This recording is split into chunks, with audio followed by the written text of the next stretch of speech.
Aloha, my name is Anna Covert, and I'm coming to you from my battleship here on the beautiful island of Oahu. This week on the Covert Code, the topic is empowering the next generation of business leaders through innovation. And my special guest is Joseph R. Hudicka, Forbes author of the best-selling title, The AI Ecosystem Revolution, public keynote speaker, philanthropist, teacher, and innovator. A man of many talents, some of Joe's notable business achievements include the founding of the Fizzee Foundation and being co-founder of the Clarity team. He's here today to share his new book and B2B growth strategies that anyone can implement, as well as how we can, as a community, empower the next generation of business leaders to unlock their true creative potential through innovation. Thanks so much for being here today. Oh, I'm amped to be here. Thank you, Anna. So to get us started, you're so interesting. I don't even know where to begin with where to talk about. But why don't you, in your own words, just tell us a little bit about your own professional journey and how you got got to where you are right now. Absolutely. So, first of all, I've been a lifelong entrepreneur, but that becomes a bit of something you discover over time, right?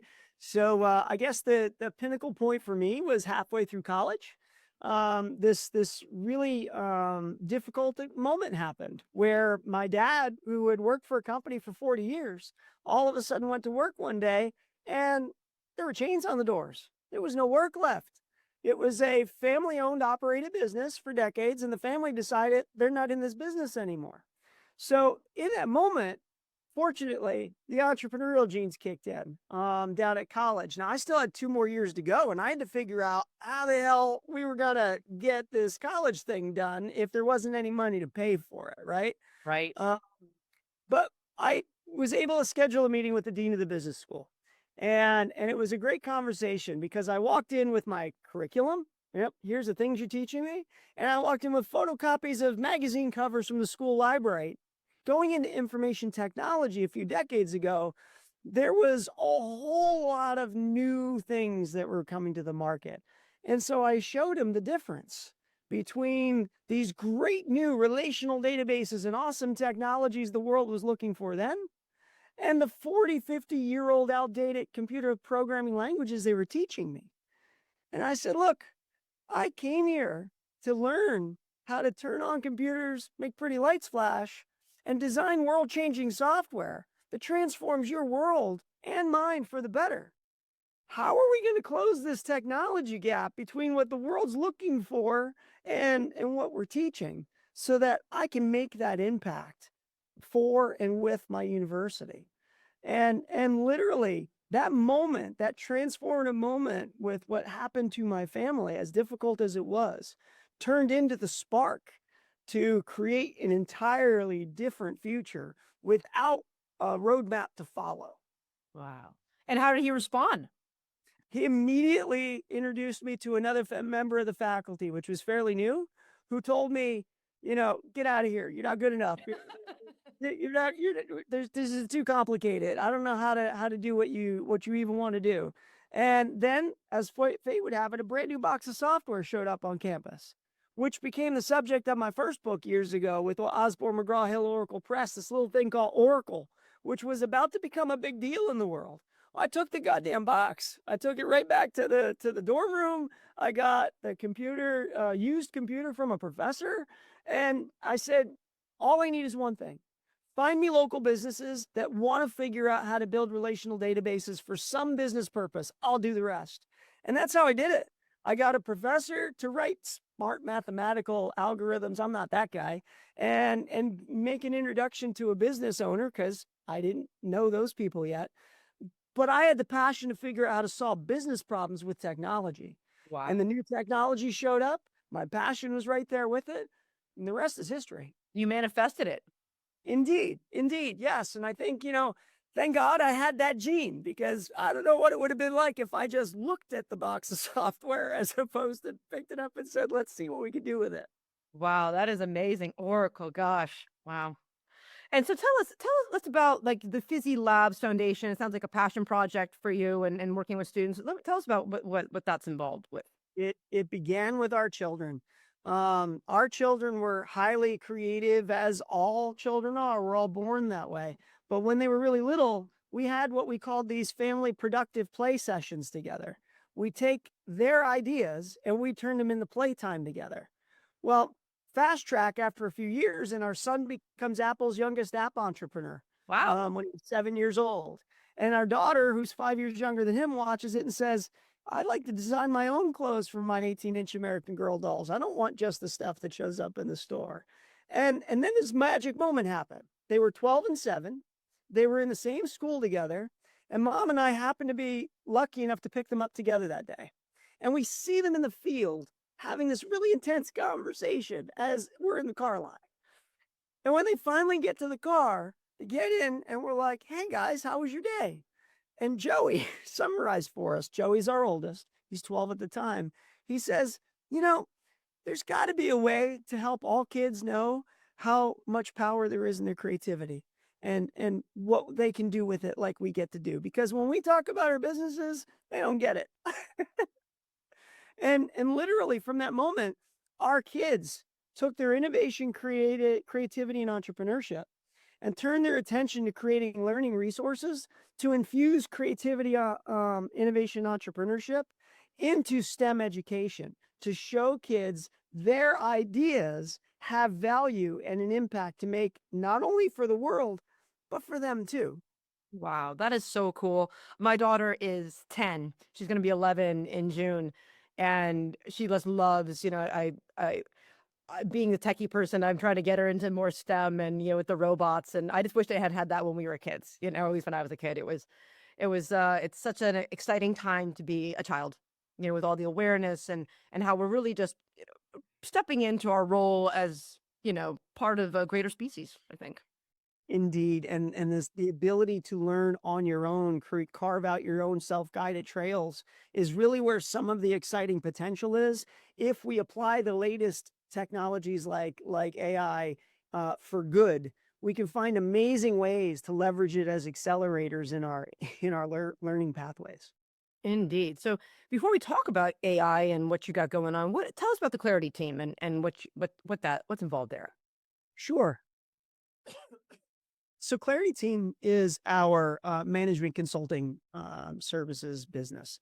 My wife and I have been partners in everything in our lives forever and ever and ever, including our businesses. Clarity Team is that core business of ours. Um, think of it as rather than a scale consultancy. Think of it more like special ops.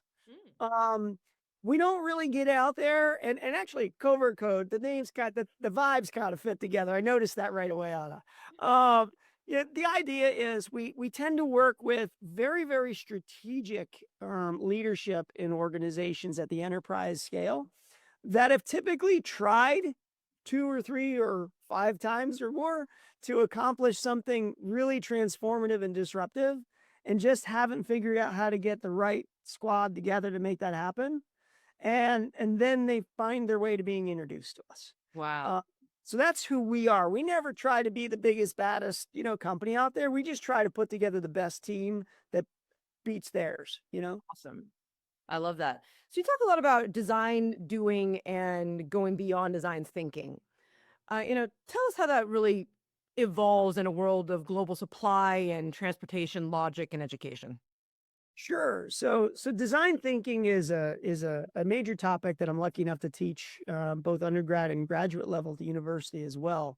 Um, but activating, that's my superpower. I don't know if you've ever heard of Strengths Finder, but it was a wonderful day for my team when we found that forever ago and we learned why I create the problems I create. I'm ready, go, set.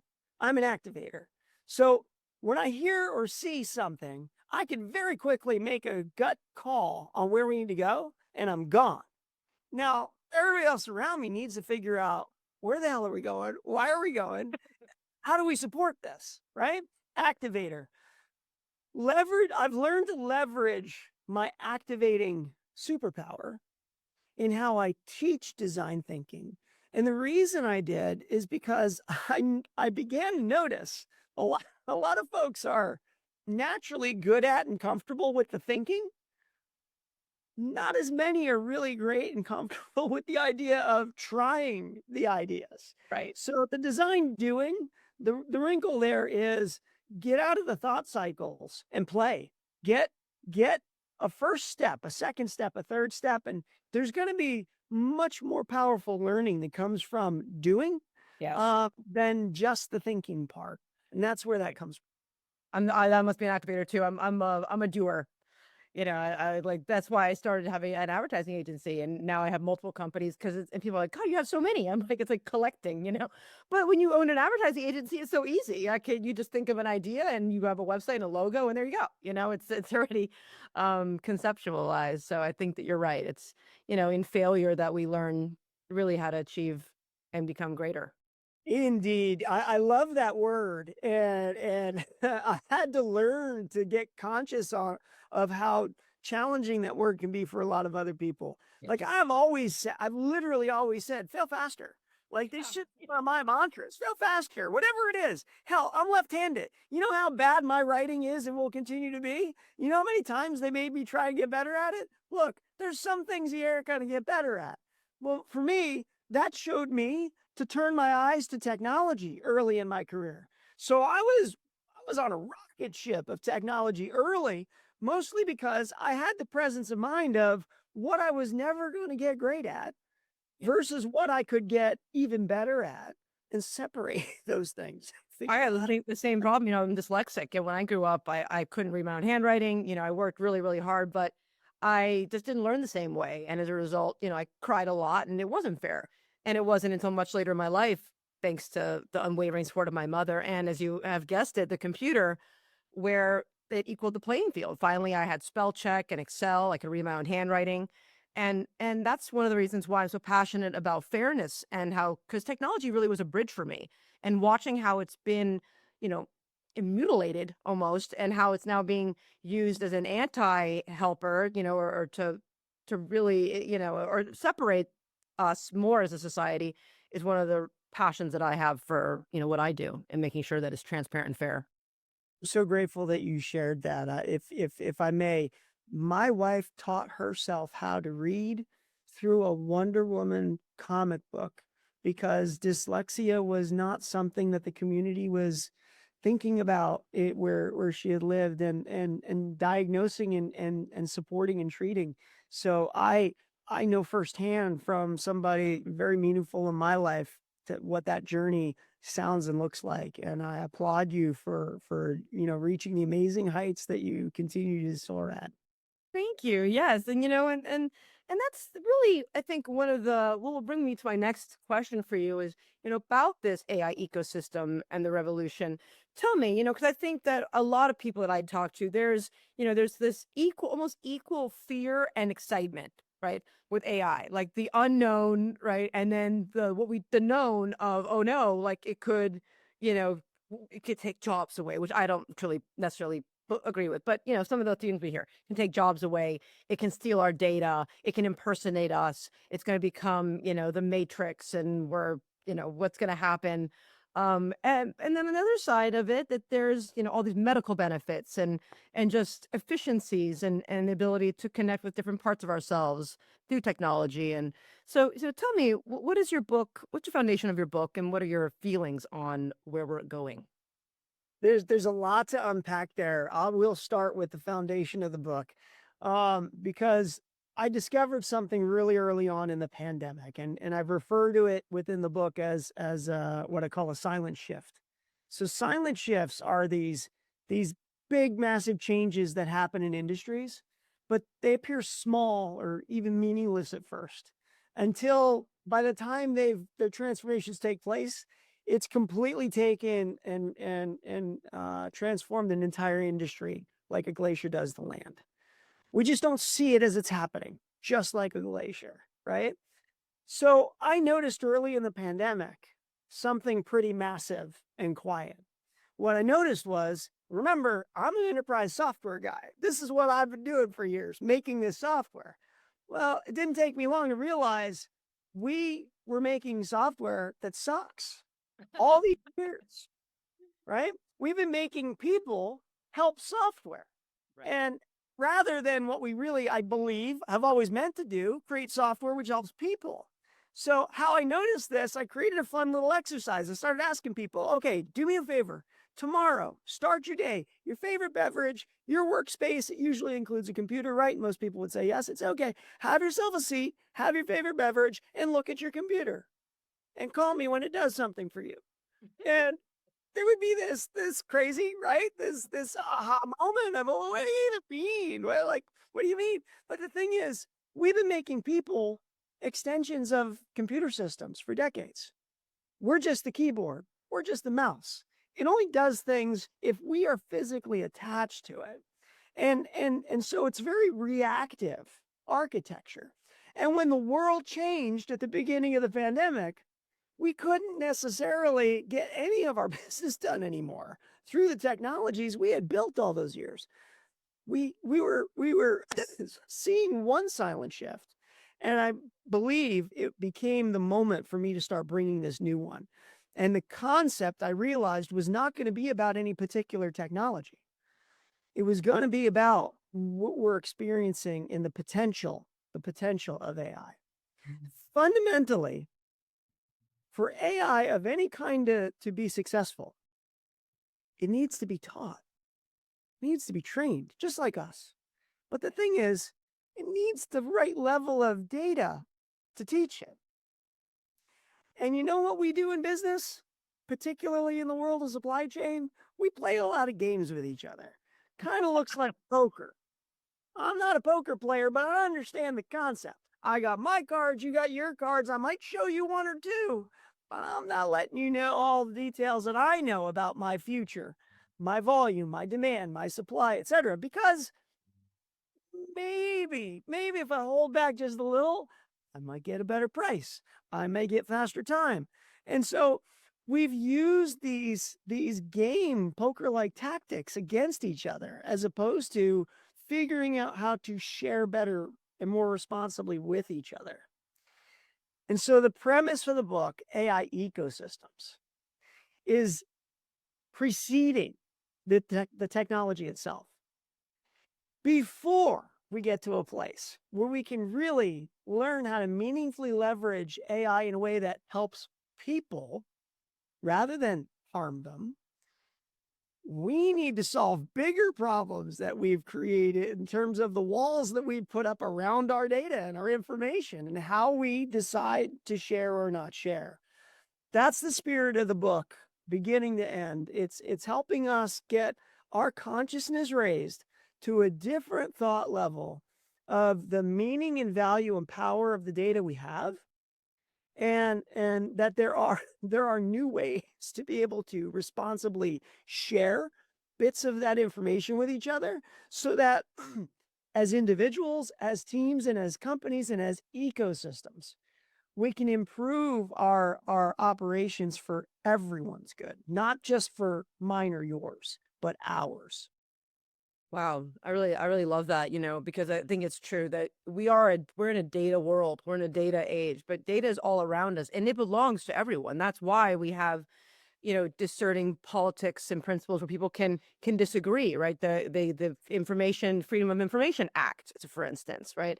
This data should be accessible to us all, as long as it's free of personal identifiers, right? But really, the trend of that data and where we are evolving should be accessible. And it brings me to one of my big concerns, which what we're seeing in digital advertising, it's with the growth of fraud, right? And then that businesses don't even realize that the data that they're collecting and storing, like hamsters, they do not want to get rid of it. They're like, this is my data. Like, that's mine. You can't have any. But really, in fact, a lot of that data is fake data. And now that's polluting your system. And if you don't share it to realize, oh, wait, guess what? This guy and this guy and this guy all have that same information in their systems because guess what? It's a bot. And then if we were working together, we could exclude it and protect ourselves at even deeper level. I think that's really transformative. You're absolutely right. And the thing that's scary about it is, or that makes it scary for folks is because, you'll have technology experts that understand bits and bytes of data. You'll have business experts that understand business processes and operations, right? But what you need is a collective understanding in the middle to be able to get to a place where, huh, what would be really valuable to my partner who supplies me with transportation services, for example, might be something where they can see the seasonality of the demand that I have by mode of transport and the locations I need them.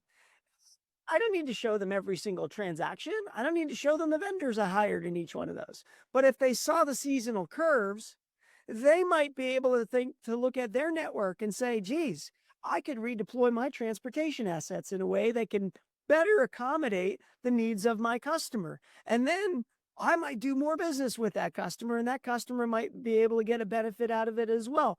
So the sharing does not even necessarily mean every granular detail of it. It could be aggregation, summary strategies, but we don't have those conversations. Instead, we make these cybersecurity strategies and policies that basically have people come to when you come in and ask to share data, you just get an answer no. Why? Because the policy says we can't. Why? Well, I don't know. The policy says we can't, so we can't.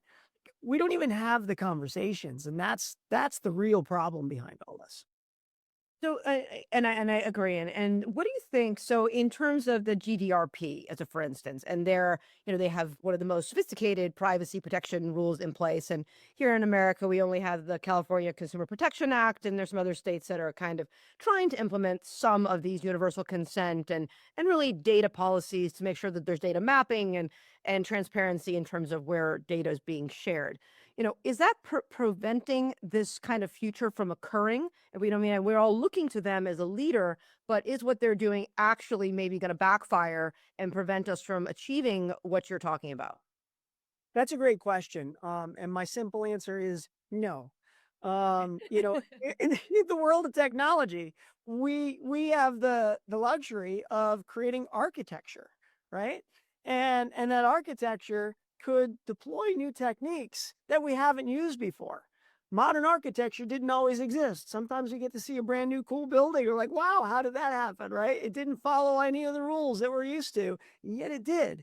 Right? They were just new wrinkles that they were able to apply using the basic principles of architecture we've understood for millennia. Well, same thing here.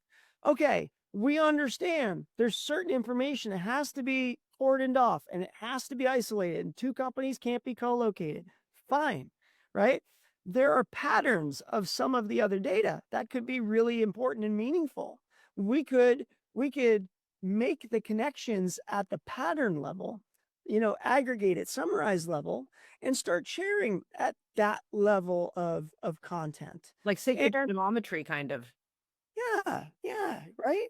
Yeah. So it's a matter of bringing new principles. In the book, I call them permissioned data sets in the AI ecosystem's flow. What you see today is you've got organizations that are training their models on public data sets, and they're not getting the value they need. Why? Well, guess what? The data that their business really needs is not owned by the public. Right. And then you got other companies that are training on private data sets. Guess what? Not getting the value they need because they don't own the data that's necessary. It's owned by their ecosystem. So inevitably, the conversation that I'm inviting with the book and the supporting keynote experiences is really about getting people there, getting us all to the point of realizing we have access to so much more knowledge that could be equal to more than the sum of its parts if we find and establish the right way to responsibly share together. Do you think that the medical community is maybe a little bit closer to this? It just seems like, the ability to kind of, share like, cancer research and some of these other different, what industries is there anyone leading the charge here that we can look to as a pillar of, okay, they're doing it in some fraction and we can maybe take that learning and apply it to other industries? That's a great question. I tell you, my mentor from college is still actively involved in research, applying AI in cancer research, as you just described, as a matter of fact. So it's a topic that I'm personally connected to and really grateful to see happening. So the medical profession is closer in two aspects: heavily regulated, right? Heavily regulated and scrutinized, And the value of the volume of data as a predictor is really, really um, it's holding very high potential on the other side of it, right? So it's closer in that sense, but you still have the same underlying problem. If you can't get if you can't get the individuals to agree to share their data, and then you can't get the organizations to agree to share the data, right? So there's so many more levels in between. Wow, I just turn on this algorithm on this data silo and whoo, there's an amazing insight. There's still so many gaps there. And the difficulty is if we fill the pool a quarter of the way, we're going to get a different prediction than if we filled it halfway, and if we filled it three-quarter and we filled it all the way, right? So we need to intensify our acceptance and embracing of sharing, right, in all of these areas, because the only way AI gets better is by continuing to let it learn. It doesn't have a sense of consciousness. I don't anticipate that happening anytime soon, though it's fun for media entertainment and all. Um, but just to simply learn, it can only learn from history. And so we got to give it enough and continue to give it more history in order for the learning to continue to have value. Indeed. I know a lot of people are talking about or comparing the space race to what kind of we're in now in terms of this global AI race. What are your thoughts on that? What are we racing toward? So Not the moon. So what is it really I've got a different analogy, which I love that you brought that up, because the space race was a race to get to somewhere out there, which in theory allowed us to say, okay, now we got here, we can go somewhere else. The way I see the AI race playing out is more like a race to the bottom. So the way I see companies really going at it by and large, and this isn't everybody, this is just reading the vibrations collectively, right? Most organizations are taking those scarcity mindset approaches of what positions can we eliminate? Like what work do we do today that we can do with less people? And so take a simple negotiation process for a moment. Let's say you want to buy something and I want to sell something, right? You don't want to be annoyed with the whole buying process. So you make yourself a little bot or an agent, what we call it now. Wait, yeah. You got to keep repurposing the term every time, the newness wears off and lack of Sure. right? Okay. So so you make a bot and it's going to negotiate for what it wants to purchase. And I make a bot and it's going to negotiate on where I want to sell it at, right? So you've got an absolute ceiling you're willing to pay. I've got an absolute floor I'm willing to accept. And so what's going to happen? Your bot and my bot are going to cycle themselves all the way to the bottom. And then they're going to look at the two of us digitally and be like, I don't know, we're stuck. And now what? We got two humans getting into a really frustrated conversation with each other, right? Because I created this technology to help me, didn't I? Why am I stuck in this moment? And the answer is because we were lazy. We're trying to apply technology in an absolute wrong way. That's where the problem is. I don't think we're applying it in that outward look as much as we should be and can be. There are industries, we're talking about what's going on in medicine, right? That is absolutely future forward focused. But most commercial applications that you see and hear about come out to be more like surveillance pricing, for example, where my formerly preferred air carrier jacked me for $12,000 for one flight to Europe because of supply and demand, right? I needed to get there. I demanded to get there in a short time frame. Supply was limited and I ignorantly bought. Till a few months later, I went back to buy again with a few months lead time and I got the same ridiculous price. So I researched their partner and I found that the partner was able to sell me the same seat on the same plane that my carrier owned, by the way. It wasn't owned by the partner, for the original price, 25%, right? No 300% markup. What's going on there? that is a bot technique that's learning from, or an AI technique that's learning from my spending habits, right? And Right. my shopping habits. And it jacked me up, plain and simple. Wow. That Only once. But I admit it, it happened. And I want to share those examples with people because it's real and it's not just happening to me. wow. And so how do we prevent that? I mean, is clearing your cache enough? Well, that's a great question. I see lots of people trying to do that. No, I don't think it's enough. I've been playing with this. I have customers and friends all around the world. We'll get together. We'll be sitting in Milan, and we'll have his local browser teed up with my browser that comes from the New York metro area, and we'll see getting entirely different prices based on the geography we're from. Then I'll try to change my VPN credentials, right? And I'll try to go stealth. Nope, because as your book points out, as a matter of fact, there are wealths of data out there, even about the devices and about the people's identities. Yep. And somewhere behind all that, there's a bunch of bot crawlers that are trying to say, "Oh wait, this is really Joe. This is really Joe." Yeah, we fingerprint ID mapped him. We know it's him. Yes, you were dead on when I was That accuracy, we're sure. Yeah. dead on. When I read that, I was giggling to myself. I'm like, this is so true. This is what's going on. So for me, what I did was I just became carrier agnostic. I got done with the fight, and instead, I fly with who's going to give me the best deal for where I'm at right now. I changed my entire relationship with the industry because the industry, or at least the players that I was primarily doing business with, chose to not have a real meaningful relationship with me anymore. I mean, that is this next level, this deception. I mean, I mean, it reminds me of what a lot of people don't realize. Oh, it's Amazon Day. I'm like, oh, good. Guess what?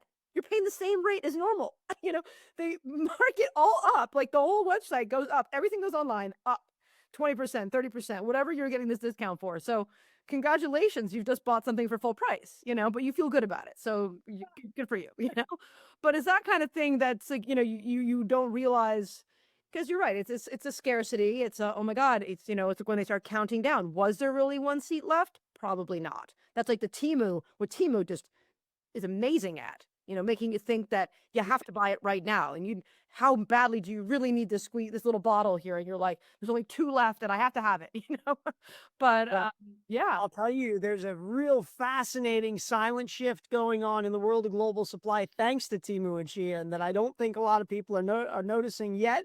But since I geek out in that world a little bit too, I can't help but noticing. So there's been three major silent shifts in the world of supply chain.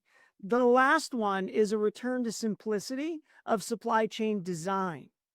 What those fast fashion companies are doing, and whether you like fast fashion or not, just put that aside for a moment.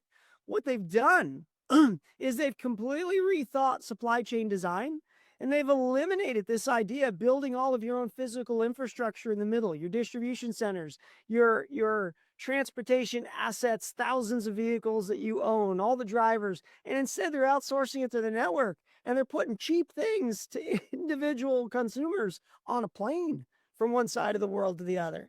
So there's silent shifts going on everywhere. And which ones win or lose in the long term, it's not always easy to know at the front, but pay attention because if you see them early, right, you can definitely avert some disasters in your own business experience as well. Yeah, it makes me think, I'm a big fan of print on demand because I have a lot of clients. And, even for myself, I put up a Printify store on my website so that I could order my own swag materials just for myself, right? For my book and when I go places. But that concept of, just you can design whatever you want. And when people buy it, it's made. And it makes me feel that, that needs to really take effect in larger commerce. And what I mean by that is like Macy's. If you ever go to the shopping mall and you walk, it is like, zombie apocalypse. There's no one shopping. And there's this rack after rack of items. And the only thing where people go is, Nordstrom's rack or these discount stores where they're buying those same things at a discount. And it makes me feel that it's just not sustainable. And then really the supply chain should shift to match what we're seeing with print on demand, where Macy's and these other places have kind of like a smaller retail store with one item of each. and you're kind of back to the way we used to shop, or you're making an appointment and you're coming in and you're trying that one item on. And if it fits, you're ordering it from the drop ship and they're cutting and sewing it on demand. And you have an experience again. Right. Right. Yes. I absolutely agree. I look at those big barns and I look at all the wasted space and the fact that it used to be maybe 60% of the space was warehouse in the back of it. And you've seen the space become more and more retail as you've seen less and less people to service the retail in them. And it feels kind of creepy walking into a lot of those stores. It doesn't feel like it used to, where there's people there really wanting you to have a great time. I think there's a transformation that we all want because we're human. We're social beings. We want to have the experience to go in and frankly, not only find that thing, but maybe somebody else sees me finding that thing. And maybe we have a conversation about it, right? Right. So that social element absolutely is just part of us. But the business models of those anchor stores are broken for the way that the world has evolved. And whether it becomes smaller spaces or bigger, I think that depends on how creative the players get on what else they can put in those spaces. But we can go in, we can experience, explore, and yes, the stuff can be delivered to our house. We don't even have to carry it with us, right? Indeed. I want to shift focus a little bit. I want you to let's talk about, how what we can all do to empower our future generation to really, break out of the box and in terms of innovation and just change. Well, that's a really interesting question. You know, look what I point to what we did with our kids. We didn't know what productive play was when we started it, right? But what we felt was they've got some creative ideas they can come up with all on their own. Let's take the time to hear them. Let's ask about them. Let's see if we could turn those into little playtime exercises together, right? And and while that was great in the structure that we put it together, in for kids, it's exactly the way they live today. And all the people that we've been able to impact with the educational partnerships we've established with NASA through Fizzee Labs over the years, and the Henry Ford Museum of American Innovation, um, we've just taught people to play with their creativity. There was an amazing study done 50 years ago where NASA did a longitudinal analysis to create a study that can help them pre-identify the most creative engineer candidates out there. Creative engineer doesn't really go together in the way that we teach, right? Lose the crayons when we're like 2 in school and like that's it, right? But what they found was while the 5-year-old harnessed 98% of their creativity, by the time they got to 17 years old, they only had about 11% access. And by the time they were 31 years old, they were down to 2. So what we found and what I'd like to share with everyone is that creativity is really a muscle in and of itself. We all have it. We're all born with it. When my son created the game for Apple forever ago, he didn't know game theory. He didn't have a PhD in any of that stuff, but he had ideas about games that he played and that he wanted to imagine a new experience. And so he played with it and it became this new thing because he allowed himself to play and strengthen his creativity muscles. And that's what all of us can be doing every single day. We can all look around us and see an opportunity to make something better, make something different, solve a problem, create an opportunity. We don't do that as much as we probably should. And therefore, our creativity muscle tends to get weak. But I mean, the good news is it's always there for us, no matter what stage of life we're at. And I think it just comes down to playing. I think that I really love what you said there. It makes me think I'm a big meditator. I love Dr. Joe Dispenza, and I'm not sure if you know who he is or not, but talk about the meditation and just that most of us by the time we're 30, most of our lives we're in the past. We're living in the known, right, of what we've experienced or we think we've experienced, right? And really, it's not until we go into the unknown or this idea of imagination where there's new potential or new opportunities. and it's scary for people. But why is it scary, right? It's because, to your point, by the time you're, you keep losing it. You're losing the creative juice. You're losing the desire to really look forward to this unknown.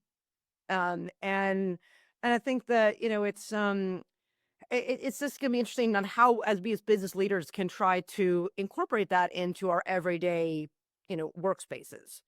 Well, I'll tell you, the approach to AI in a lot of places is creating what I refer to as a conformity crush.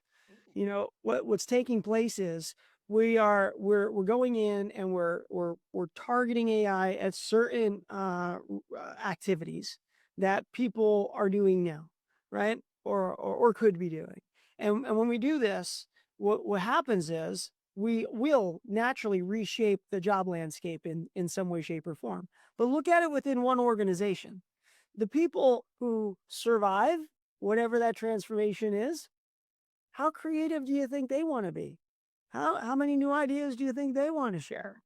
They want to just be thankful and lucky that they survived whatever that wave of, transformation was. So, when we're not embracing our teams and saying AI is just another tool, it's a tool for you. Help us figure out how it can help you create more value, better life experience. Until we start taking that kind of approach, we're going to end up creating more and more tension and less creativity in the workplace. I'm sad to say. Yeah, no, I think that you're 100% right. And I think one of the big things, or what was your recommendation for, I guess, business owners out there who, they're just so stressed, I'll say, about how fast AI is moving and making the wrong decision. Like, which AI do they invest in? And what is your recommendation on how to steer them in a path where they can baby step in a safe way? It's funny, just because AI, the current editions of AI exist, doesn't mean that every single company needs to have that right now, or it's the end of their world, right? But I think the news cycles maybe create some of that artificial pressure. For me, it's always, what are you trying to do? We Right. start with the basics, design thinking. What is it that you're trying to do, right? The tools within the world of AI are the tools within the world of AI. They can only help if you best position them to be helpful. So you got to understand what the impact is you're trying to make first, and understand all the tools in your team's toolbox, not just the new shiny thing that you're, scared or excited or whatever about. Um, just stay focused to the true company vision and mission. And as long as you do that and really empower your team to collectively support the decision making around artificial intelligence, it'll find its right path in the organization. Don't force it. Yeah, I think you're right. Another thing I like to tell clients is, let's make a list of the things that no one wants to do. Yeah, that's a great start. What do we all hate doing? Oh, we don't like documentation. Oh, we don't like to listen to calls. We don't like to, build their. Okay, well, let's start there. Let's see if we can create, we can use AI to help us do these things that no one wants to do so that we can do things we do want to do. What do you want to do with all the hours you save? Oh, I want to do these things. Okay, great. Let's make a list, right? And this reshaping the dialogue of, like, it's like, to your point, it's a helper, right? It's like, you can be Santa and they can be the elves in the back of the house, and you tell it what to do. And as long as you're making sure that it's current in, making the next best toy and not making everyone wooden, what are they called? Rocking horses, then it's moving you're moving in the right direction. Well, I want to share with you briefly my wife Laura, in teaching an undergraduate class at Rider University recently, um, led a meditative exercise. She brought the undergraduate class outside. She had them all silence their phones. She asked them to maintain their silence as long as they can. And it managed to be about 3 minutes, which is as long as this group. Practice, Okay. Um, and in the end, she asked them two things. The first was, "What did you notice?" And several students like had this amazed expression as they talked about hearing birds. hearing wind go through tree limbs that didn't have leaves on them, sounds of cars that went by, people breathing, like things that they weren't noticing normally in life, right? But then she asked them the next question: what will you do with the time that AI gave you back on that last exercise that I know you used it on for, for that research project? Being an expert in AI, I know what to look for in the content. So I see how much time has gotten saved. Well, my question is, how are you going to use that? And it was a stupefying question. And I think it It's is still on our devices, of course. We're going to be right. that's what I think is happening more and more. And so if you want to talk about how do we harness our creativity again, AI could be giving a lot of us a magic moment in our lives to turn back time there. But will we make the right decision with that time? That's the question. That is the question. And I'll just say that, it hasn't been very long that I've been meditating. But I've just been, it's like so addictive. People don't realize, and I meditate like 2 hours every morning and I just cannot wait to get up. Like I used to get up before and go exercise. Now I get up at 3 and I like just jump right out of bed and I'm like, all right, let's put my moosey mask on. And it's, it's, you just don't realize what potential you have, really, like that, to really love yourself and to connect with the universe, and it is transformative. So I really appreciate that she's sharing that with our youngins. I tried to get my daughter to meditate for 6 minutes and it was a challenge. I'm like, it's 6 minutes, breathe. Like, oh no, it's so hard. Fun. I guess my last question for you is, what do you think is most exciting about the future of innovation? And are you, your book is sounds amazing. I can't wait to read it. Are there any, calls to arm here? Is there ways that business leaders can help promote this change that we're looking toward? Yeah. So I think the thing that's most exciting to me is the accessibility to innovate.